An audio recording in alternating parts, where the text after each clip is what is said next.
just want to go ahead and just kind of jump right in and talk about an eternal perspective. I want us to talk about this morning about our careers. Over the past several years, it's been an honor and a privilege to walk with so many of you and pray with you through your career, through where God has led you. In some cases, there was a change of career that was desired. Some of y'all had a change of career. With others, we've prayed together about going back to school. Going back and saying, man, I've been out of school, I've been out of college. Maybe you have it a little under your belt. Maybe you had a lot. I'm telling you. So for some of you, it was going back to school. For others, we've walked together through promotions. For others, we've walked together through layoffs, let's just be honest. With others, we've walked together through retirement. And so today, I want us to really take that perspective. As we kind of get into this, I want to look at our careers. But, you know, many people know that something like a company like Chick-fil-A is Christian-owned. That's why we got pizza for the youth today and not Chick-fil-A, you know? Because, well, it's not open today. Sorry, guys, you know? So you know that Chick-fil-A is Christian-owned. A lot of people know that because they're not open on Sunday because they want their employees to be able to make it to church if they so wish. But did you know that even a company like that, and I'm not here to promote a company, you know, this way or the other. I'm just using this as an example. But did you know that they have an eternal perspective that goes as deep as their corporate purpose? Did you know that? I don't know if you knew that. I think as I read their corporate purpose, I was challenged as a pastor. I said, man, that'd be a good purpose statement for even a church to be a part of, you know, or a school to be a part of. Man. And so we're going to put this up here on the screen. Some things might be little. You might not be able to read it if you're in the back, but I'll read it to you. So their corporate purpose is this: to glorify God by being a faithful steward of all that is entrusted to us, and have a positive influence of all who come in contact with Chick-fil-A. When I read that, I said, you know what? There's nothing in there about food. When I read that, I said, there's nothing in there about logistics of their drive-through line, you know? Although those are things that they're good at, food and the drive-through line. At the end of the day, look, their eternal perspective, do you see those first couple of words? To glorify God. Wow. What an eternal perspective of a corporation that also handles so many careers. And so for us this morning, as we think about that, is keeping God in the forefront of all that we do. And I want to take some time just to do that today. Let's bow and have a word of prayer and ask God to guide our time as we go into the book of Acts here in just a second. Father, we come to you this morning, and we've already spent a good time in prayer. But God, I do want to ask that your Holy Spirit would move during this time that we are in your word. God, I pray that you would enlighten our minds and enlighten our hearts, God, to hear from you. God, I pray that it would be all about you and nothing about me, Lord. It's in the name of Jesus that we pray. Amen. Amen. If you got your Bible this morning, I want you to turn with me to Acts chapter 18. Acts chapter 18 is where we're going to be here in just a second. I want to welcome everybody that's here, especially those that might just be joining with us online. And I want to encourage everyone, if you have a Bible or a device, if you've got a phone, if you've got a tablet, if you've got something, I really want to encourage you to be able to look at this particular passage. We're just going to be going through 4 verses this morning, but I think it's important that you see this with your own eyes. And so maybe you've got the Bible app, or maybe you can just get on your browser and look this up on something like Bible Gateway, things like that. But as you're turning there, I want to talk about this, that of some statistics that I was looking at, kind of made me a little weary this past week, how a vast portion of the workforce that goes to work each and every day, the best reason that they can give for going to their job every day is simply this: to pay their bills. Can you believe that? Most of the workforce goes to work every day. According to one, I looked at several polls, but according to one in particular, I've checked some different ones, that only 40 to 50% of American workers are satisfied with their job. 40 to 50% are satisfied with their job. Now, you go to some other countries, and that satisfaction level might even drop even more. In some cases, like Japan, I saw their satisfaction rate for their job market is at a low of like 17%. And so there's some differences when it comes from country to country. But I found an article that that as I was preparing, I also found that in the midst of 40 to 50% of people being quote unquote satisfied at their jobs, now listen to this, let's just take it one level deeper. Only 20% are actually passionate about the work that they do. So some are just satisfied, they're content, they'll get up, they'll go to work, that kind of thing. They're not angry at their job or anything like that. But only 20% are actually passionate about what they do. And what this means is that 50 to 60% of people are going to wake up, they're going to go to work tomorrow, and they're going to either be dissatisfied or disillusioned with their job.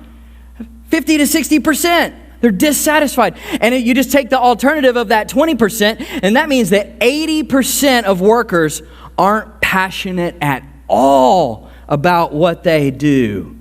It's pretty much a paycheck for them and their families. How do we have an eternal perspective of what we do? Our job, our retirement, being a student. How do we have an eternal perspective of I'm going to exist forever? How do I have an eternal impact with what I do? Well, I'm so glad that you asked. There's a passage in Colossians chapter 3, verses 23 and 24. We're going to put it up here on the screen because I think this is so important. No matter where you are, no matter if you don't even have a job here this morning, here's what I want you to see. Look up here. Whatever you do, work at it with all your heart. Whatever you do, work at it with all your heart. How can I do that? I'm not motivated. I'm driven by, procrastination. Because it's working for the Lord, not for human masters. That college teacher can sometimes feel like a slave master, can't they? That teacher, that boss, since you know that you will receive, look at this, an inheritance from the Lord as a reward, it is the Lord Christ you are serving. You can do your job for the glory of God. You can take your math test for the glory of God. You can be retired for the glory of God. You can be laid off for the glory of God. Whatever you do, do it with all your heart. And that's why I bring this up, is because today I've entitled my message, Kingdom Career. And maybe that we'll see today that you are all over the place. We've got different occupations and we got different places in life all over here today. And I think that God has something to speak into every one of us. Now, just to bring you up to speed, if you haven't been with us, I want to tell you, we've been walking through the Apostle Paul's second missionary journey. And so I'll just put a map up here real quick so that you can see how all of this has taken place. The Apostle Paul started out his missionary journey. He brought with him Silas. He's met a guy named Timothy through some of these places that he's been in, Iconium and Lystra. And so he starts out from Antioch and he goes across what used to be Asia. A lot of times when we think of Asia, you might think of China, Japan, Taiwan, places like that. But Asia during this period in the first century was right here. Then you got Mysia, Bithynia. He comes over across the Aegean Sea. He's been working his way down Macedonia. And now we're in an area of Achaia, which is modern day Greece. And we saw last week, really over the past 2 weeks, how the Apostle Paul has been in Athens. And he's been evangelizing people in Athens. And up until this point, the Apostle Paul's been moving pretty quick. But today what we're going to see is we're going to see how he slows down and goes into the city of Corinth. Now, as he's in the city of Corinth, he's going to meet a couple, which is, it's a couple and they work. There's nothing particularly special about them. But I want you to see how God used their careers for his glory and to help Paul with his ministry. So I'm in chapter 18 of Acts, starting in verse 1. And just as you could see in that map, it says, after this, he left Athens and went to Corinth, where he found a Jew named Aquila. Okay, so we're introduced to this person named Aquila. We don't know a whole lot about him up until this point. A native of Pontus who had recently come from Italy with his wife, Priscilla. Now that area of Pontus, I don't know if you can see from the previous map, you've got that map on the back of your notes there. That's in the area of Asia. It's on the other side of the Aegean Sea. That's where he was a native from. But he had come from Italy with his wife, Priscilla. So you got the power couple here, okay? You got Aquila, you got Priscilla. Because Claudius, who was Claudius, that was the Roman emperor at the time, had ordered all the Jews to leave Rome. Paul came to them, and since they were of the same occupation, tent makers by trade, he stayed with them and worked. So did you know the Apostle Paul, he wasn't just a preacher, he wasn't just a missionary, he wasn't just an apostle. The man had an occupation. We'll talk a little bit more about that in just a second, how that was a common thing amongst Jewish children. And then what happens is, it says that he reasoned in the synagogue every Sabbath and tried to persuade both Jews and Greeks. And really what we begin to see here is that this relationship that he develops with Aquila and Priscilla lasts for years to come. I don't know about you, but I really believe that we are a family. I believe that God has called us to Memorial, not just to just come here and listen to some things and to, go and be somewhere else. I believe that God has called you here for a season. And I want you to see what happens when you plant yourself. And so here, what happened is they stay and they minister. We find out through many scholars that they actually minister with the Apostle Paul for a year and a half. And then as he's getting ready to go to Ephesus, skip down with me. You probably have to skip down a good way there, but go ahead and skip down to verse 18. After a year and a half of ministering, it says in verse 18, after staying for some time, year and a half, Paul said farewell to the brothers and sisters and sailed to Syria, accompanied by who? Priscilla and Aquila. You see that? And so here what you've got is you've had this laity couple that they're tent makers.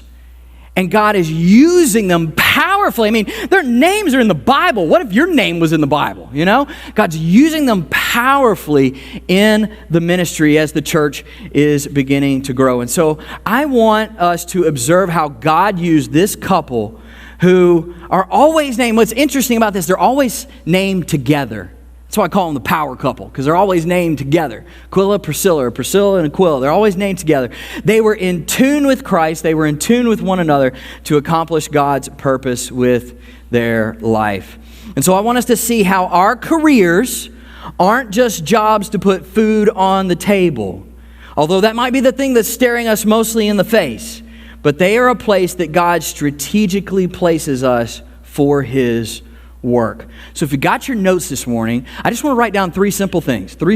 So let's take a moment to just write down a couple things. Number one, God places you in just the right location. God has placed you just in the right location. We saw in verse 2 here that they were a Jewish people. They were living in Italy, and all of a sudden they're kicked out of Rome. They're kicked out of Rome. They're kicked out of their house. Essentially, they're refugees in a sense. So as we look through this is actually a historical fact. You can go back and look at things that are outside of the Bible and see how Claudius kicked folks out of Rome. In his book, The Life of Claudius, there's a Roman historian whose name is Sutorius. And he wrote that as the Jews were indulging in constant riots at the instigation of this person called Chrestus, they were banished. Emperor Claudius, banished them from Rome. And so Sutorius, who wrote this down, actually wrote this about 75 years after it happened. And so what he's writing about in this is that they were talking about this guy named Chrestus. You change one letter and that's actually Christus, which is Latin for Christ. And so as he's writing this, we can think that probably what wasn't happening was a person named Christ. We know that Christ has already come. He's died. He's been resurrected from the dead. He's gone back into heaven. But chances are, what we see based on the Apostle Paul's life is that Christianity is coming into Rome. It's coming into Italy at this time. And the Jewish people don't like it. And so riots are beginning to happen. And finally, the emperor says, enough with you guys. And he sends them all out. And so what you see here is that Aquila and Priscilla are having to immediately pick up and leave. And because they have to leave, lo and behold, they should bump into the Apostle Paul at a place called Corinth, over 600 miles away. And here's what I want you to see. Only God could orchestrate that. You live in this city, not just because of decisions that you have made, but because God has located you here. You might say, well, I came here for my job, or you came here, because this is where your family moved to, or maybe your parents were divorced, and so that's why you had to move to a certain place. I want you to hear loud and clear that God places you in just the right location to do His work, the same way He did with Priscilla and Aquila. And for those of us that grew up here, you mentioned things like high school. Some of us in the room and some of us that are watching online, if you come from this area, some of you have already lived here and you've lived here your whole life. Some of you, like me, have moved here. And so when you move here, there's just little things that you have to learn. I think one of the biggest things that I had to learn was things like high schools. Like for us that moved here, can someone just make a cheat sheet for all the high schools that there are in our area? Riverdale, Grace King, East Jeff, Bonneville, Haynes. I mean, the list just goes on and on. I need a cheat sheet, and so, but I want us to hear that regardless if you've come here or you've lived here your whole life, God has placed you here. And He might not place you here forever. He might not. He might take you other places. But for now, He's got you here for you to take up the God-given opportunities and purposes that He has for you right here, right now. And we'll see next week that Aquila and Priscilla are there to minister with Paul. And there's moments that Paul is lonely. He's got their friendship. I'm glad that he has them. He's got Titus and Silas. We'll see how they come as well. Timothy and Silas, I'm sorry. And so they'll come and they'll gather around him. But there's moments that he gets lonely. Do you live in New Orleans and you feel lonely? Do you feel living there? You've got good friends, but you're lonely. See, the Apostle Paul went through the exact same thing.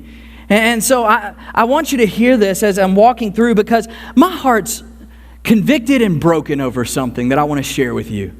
It's absolutely broken that there are people, and sometimes particularly Christians, that move to our area and all they can think about is how fast they can leave. That breaks my heart. When people say, I just can't wait to get out of here. It breaks my heart when Christians do that. I don't like it. Yes, I admit, things are different.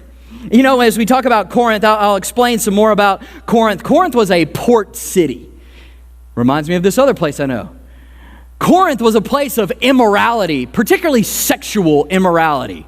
Does that sound like a place that you are familiar with? Does that sound like a Bourbon Street place that you're familiar with? I mean, we're talking about a similar place. I mean, we can put ourselves in their shoes. And I get it. When Paul moved there, there's some things that he had to wrestle with. If you've moved here before, I get it. Things are different. There are good things. We have Mardi Gras.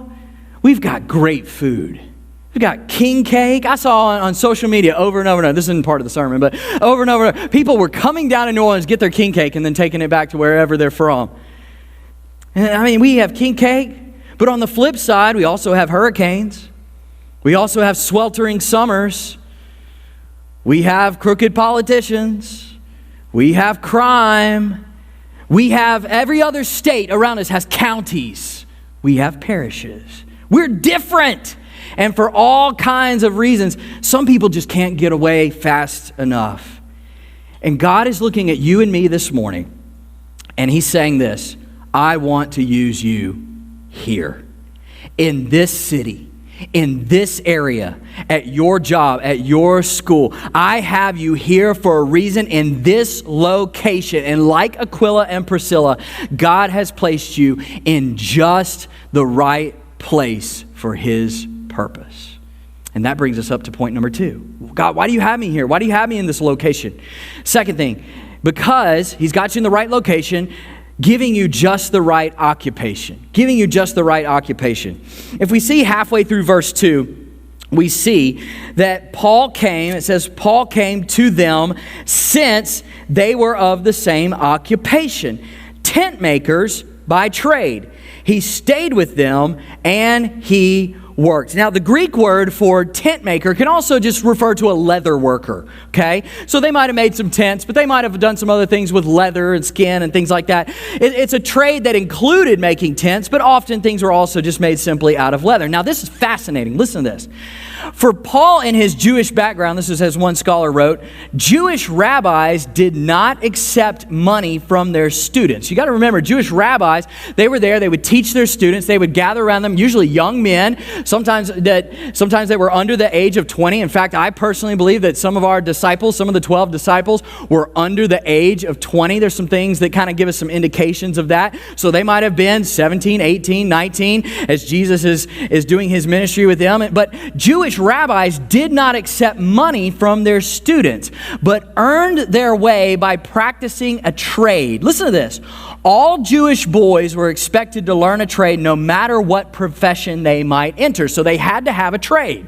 It was looked down upon if they didn't have a trade. In fact, it was looked down upon so much that there was a common quote amongst the rabbis that said, "He who does not teach his son to work teaches him to steal." Wow. I wish we put that into play in this day and age, don't you? Doesn't teach them to work, you're teaching them to steal. But the point is, God has you in the career, in the occupation where you are for a reason. And maybe you've switched jobs. Maybe you're in between jobs. Maybe you're employed. Maybe you're self-employed. Maybe you're retired. But perhaps you work for a company, or maybe you're in school. Maybe you own your own business. But now, I think that it's important for us, despite where we might be in the room, I think that this is important to kind of put a little disclaimer here, that God puts you in just the right occupation. And that is true. But I want to put a little disclaimer here and say that if you're working in an inherently sinful environment, God doesn't want you there, okay? Now, I get it. We can't get away from the world, okay? God's called us to be in the world, but not of the world. But if you are working in an inherently sinful environment, listen to me, God does not want you there. Christians have no business working in strip clubs, okay? There's no reason for you to be in that environment. Christians don't have any business in being a place where people are constantly getting drunk or high. That's not where he has placed you. Now, granted, are you going to have friends that get drunk and you have friends that get high? You have friends that go to strip clubs? You have friends, all that kind of stuff? You better, because you need to be a witness to them, but God has not called you to be in that kind of environment, okay? But nevertheless, God has given you a skill set, the skill set that you have for a reason. And I'm going to go out here on a limb and talk about the Apostle Paul and Priscilla and Aquila and say that it probably wasn't the most glamorous job on the face of the planet. Paul's not sharing the gospel from his super yacht in the Mediterranean right there, okay? So it's not the most glamorous thing, but it was steady work. And they probably, as many commentators think, they probably sold to soldiers. They sold their tents to travelers who would use them often because they needed them. But it was the job that they needed in order to do ministry that God has called them to. I was chatting some with Sid, who's been leading our music, and when we were in need of someone to lead music on Sunday morning, I called Sid. I said, Sid, you give guitar lessons. That's what you do. I was like, do you happen to lead in worship? And he says, as a matter of fact, I do. You see, that's how he makes his bread and butter. That's how Paul and Priscilla and Aquila, that's how they made their bread and butter. And then they're able to use that. They're able to use their occupation. As a matter of fact, we had a young man just get baptized recently at another church. And they said, how did you get into church? And he said, my guitar teacher was the one that encouraged me to come to church. Do you see how God can use you in your occupation? Do you see, if you're a student, how God can use you even in the midst of your school? So what about you? I want you to take this morning, what's your skill set? Are you just going through your life trying to pay bills, or has God called you to a particular field so that you can minister? A lot of times you think, well, I've got to be a pastor. I've got to be a youth pastor. I've got to be a missionary for God to use me. No, you don't. Based on the Word of God that we're seeing today, God can use you in profound ways, probably even more than He could use me, based on where you are in the job that you're in. So that brings me to my last point, number 3. So He's brought us through. He puts us in the right location, gives us the right occupation. Now look at this. So that you can minister with eager participation. So you can minister with eager participation. we see, I took you into verse 18, really wasn't planning on going there, but it says, after they were staying for some time, Paul said farewell to the brothers and sisters and sailed away to Syria. So they finished their time there after a year and a half. And then it's not without reason that it says accompanied by Priscilla and Aquila. See, Aquila and Priscilla's job was just the right job that they could move around if they needed to and do ministry. They helped Paul in his ministry right here in Corinth. They helped him with his ministry in Ephesus. In fact, did you know that their names are brought up in different books of the Bible? These aren't just pastors. These are the tent makers. And nevertheless, if you turn in your Bible to Romans chapter 16, verses 3 and 4, you will see that the Apostle Paul says, man, I'm so thankful for Priscilla and Aquila. In fact, he commends them in such a way because he says they've even risked their life for me in the ministry. What? You turn into Corinthians, in 1 Corinthians chapter 16, verse 19. And it talks about how Priscilla and Aquila, again, they hosted a church in their home. They didn't have a church building. They didn't have a steeple. They didn't have any of those things. But there was a church and there was a need. And these tent makers, they had a house. And so they were able to host church in their home. I want you to see that despite your occupation, despite where you are in life, God can use you and your participation in a powerful way. And their names are all over the New Testament because of how God used them. How does God want to use you too in participation? And so Paul goes and he stays with them, and the gospel is moving. He comes to Corinth and he leads them to this godly couple, and he winds up staying there for a year and a half. And you and I, we have to have an eternal perspective about our jobs. We just have to. We have to have an eternal perspective. Jobs that allow you to serve the Lord and put you into the community. In some ways, I want you to hear this. For some of y'all, I'm so jealous of you because you have participation, you have God opportunities that your pastor will never have. I've tried to get into some schools and I can't, but you can. You're required to go to it. I can't go to your job, but you can. I can't talk to the people, maybe if you're a sales representative, I can't talk to all the people you're talking to, but you can. You're in the community, you're in the world. And jobs that, they put you in the community, jobs that help to financially support the ministries of our church. And some of you, your job may give you more freedom. For some of you, a job may give you less freedom. And I just want us to hear that no one is excluded from this message today. Especially if you're unemployed. I can remember the last time I was unemployed. Let me tell you, that's a tough feeling. And I was so mad at God. Have you ever been mad at God because circumstances in your life just were not working out? You've applied, and the last time that I was unemployed, I actually looked at God and I said, God, you've abandoned me. You've abandoned me. Now, this was several years ago. Until God showed me that He was setting me up for what was to come. And had I not been unemployed in that season, I wouldn't have been ready for what He had for me. You need to hear that. You need to hear that. He was setting me up for what was coming. Trust Him. He is setting you up. But in the midst of all that, God doesn't want you to be stagnant. He wants you to be involved. As we get ready to close, I want to tell you a story. If you know me personally, and you get to know me even better as my friend, I'm probably going to wind up using you in a sermon example. So there was a day that I was at the gym, and I got to know one of the guys in our area, and we got to be good friends, and he began to ask me about church, and he'd gone to another church, particularly another denomination, and but we just got in some good conversation. And anyway, I noticed, because I would go there pretty often, I would go there Monday through Friday, but I noticed I'd never see him with his group on Tuesday. Never saw him with his group on Tuesday. And so one day I just inquired. I was like, hey, we never really see you on Tuesday. Is that like your down day? Is that like your rest day or whatever? He said, no. He said, on Tuesday, He said, that's when I do a Bible study at my office. I was like, oh, that's interesting.